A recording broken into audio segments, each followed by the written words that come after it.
अस्सलाम वालेकुम। कैसे हैं आप सब लोग। मैं उम्मीद करती हूँ आप सब लोग बिल्कुल ठीक ठाक होंगे। तो जैसा कि आप सब लोग जानते हैं कि हम लोग राइटिंग सीखने वाले हैं कट मार्कर 605 से। तो इस वजह से आज हमारा उसका लेसन नंबर 1 है। तो इस लेसन में मैं आपको कुछ लेटर्स और बेसिक चीज़ें बताऊंगी जिसकी मदद से आप अपनी कट मार्कर की राइटिंग को बेहतर बना सकते हैं।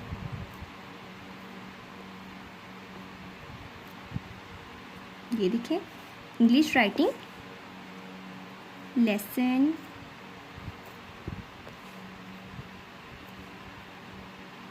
नंबर 1 है आज हमारा। लेसन नंबर 1 में हम लोग कुछ बेसिक स्ट्रोक्स सीखेंगे सबसे पहले। तो ठीक है, स्ट्रोक्स लिखना है अपने इस तरह से। ठीक है, इंशाल्लाह जब आप सीखेंगे तो आपकी भी राइटिंग बिल्कुल ऐसी हो जाएगी। ठीक है, बस थोड़ी सी मेहनत करनी है, लगन के साथ में लगे रहना है, हार नहीं माननी, और इंशाल्लाह आप लोगों को अजर ज़रूर मिलेगा। अच्छा ठीक है, अगर निब को यूज़ करें तो इस तरह से, अगर इंग्लिश की जब काम करना है ना, इस तरह से मार्कर को पकड़ना है कि जो निब की जो टिप है ना वो लेफ़्ट हैंड साइड की तरफ हो। ये देखें, पहले अगर निब यूज़ करेंगे तो ऐसा होगा, और पूरा मार्कर यूज़ करेंगे तो ऐसा होगा। ठीक है, और कुछ आपने इस तरह से सीखना है, ऐसे ऊपर जाके नीचे इस तरह करते हैं आपने कंटिन्यूसली इन स्ट्रोक्स की सबसे पहले प्रैक्टिस करनी है। बेसिक्स प्रैक्टिस कर लेंगे तो बहुत ही ज़्यादा ईजी हो जाएगा। ठीक है, इस तरह करके यू बनाने की प्रैक्टिस करनी है। ठीक है, अब ये देखें, सबसे पहले अब हम लिखना सीखेंगे ए। तो ए के लिए पहले ये वाली लाइन और फिर सेकेंडली ये वाली लाइन यूज़ करते होते हैं। ओके, ऐसे 4 लाइन्स वाली कॉपी भी आप यूज़ कर सकते हैं, बट अगर आपके पास नहीं है तो मैं आपको यही रेकमेंड करूँगी कि इसी पर काम कर लें। ए इस तरह से कुछ बनाया जाएगा।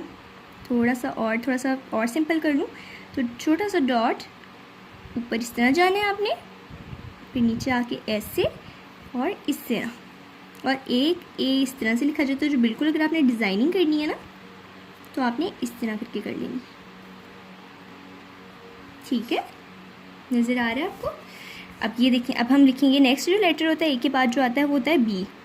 सिंपल बी हम ऐसे लिख सकते हैं। इससे भी ज़्यादा सिंपल लिखना हो ना तो ऐसे आप लिख लें।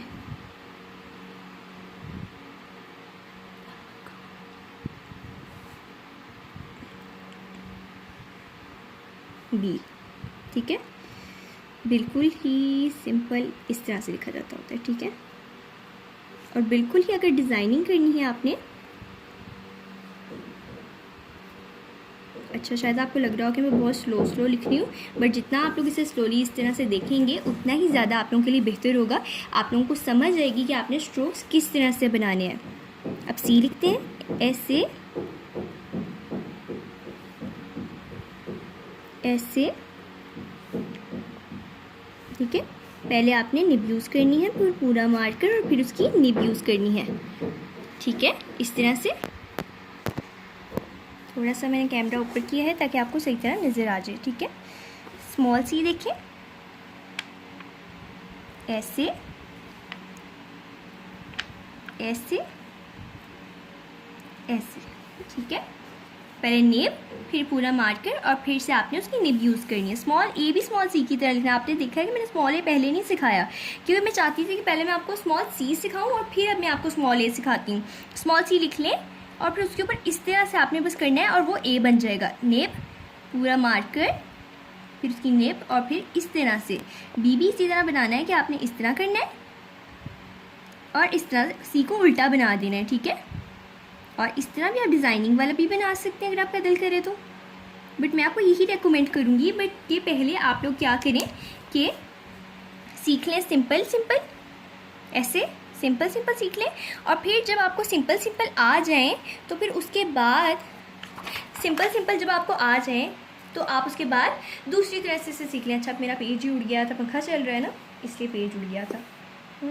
तो ये देखिए, इस तरह से करके आपने सीखना है, और इस तरह करके इंशाल्लाह बहुत ही अच्छी आपकी हो जाएगी हैंड राइटिंग। इस तरह से मैं आपको एक मरतबा फिर से आपको दिखाती हूँ कि ए लिखने के लिए आपने इस तरह से, जब आप निब यूज़ करते हैं तो ऐसा होता है, फ़ौरन से आपका ऐसे नीचे से इस तरह का नहीं हो जाएगा। ठीक है, आपने इसको क्या करना है, अच्छे से प्रैक्टिस करनी है। फिर बी इस तरह से करना है आपने। ये आप लोगों के लिए रिपीट है, जिन लोगों को नहीं जल्दी समझ आ रही वो इस तरह से रिपीट देख सकते हैं। ठीक है, ऐसे, फिर स्मॉल ए, ये तीनों सी की तरह के हैं, तो आपने बिल्कुल सी पे ज़्यादा फोकस करना है, ठीक है, ये सी। ओके, तो इसके अलावा मैंने आपसे कहा था कि आप मुझे बताएं रेमेडीज़ और कुकिंग के लिए अगर आपको चाहिए तो मुझे बताएं। इसके अलावा कोई सी भी प्रॉब्लम आ रही है किसी भी चीज़ की, आपको नहीं समझ आई, आपको कहीं लगा कि मैं जल्दी जल्दी बोल रही हूँ, कहीं लगा कि मैं ठीक नहीं बोलना मैंने, या कुछ गलती होगी, तो आप मुझे कॉमेंट्स में ज़रूर बताएँ, ठीक है। मैं आप लोगों को लाजमी हर चीज़ से हेल्प करूँगी, ठीक है। इसके अलावा जो पहले हम लोग इस तरह राइटिंग सीखेंगे और फिर हम जाएंगे डबल पेंसिल की कैलीग्राफी और ये सारी। जब आपकी राइटिंग अच्छी हो जाएगी फिर आप कैलीग्राफी भी कर सकेंगे। और इंशाल्लाह मैं आपको सिंपल पॉइंटर या सिंपल पेन से मैं वो भी आपको लिखना सिखाऊंगी, ठीक है। और भी आपको जिस तरह की राइटिंग सीखनी है आप मुझे कमेंट बॉक्स में बता सकते हैं। और मुझे आप लोगों की सपोर्ट की बहुत ज़्यादा ज़रूरत है, तो आप मेरे चैनल को लाइक करें और सब्सक्राइब करें, ठीक है।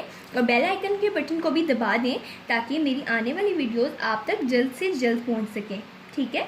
और इस तरह से करके आपने अपना सारा काम सीख लेना है और ये सारा आपने होमवर्क में करना है। तो फिर आप मुझे अपनी दुआओं में याद रखें, अपना बहुत सारा ख्याल रखें। अल्लाह हाफिज़।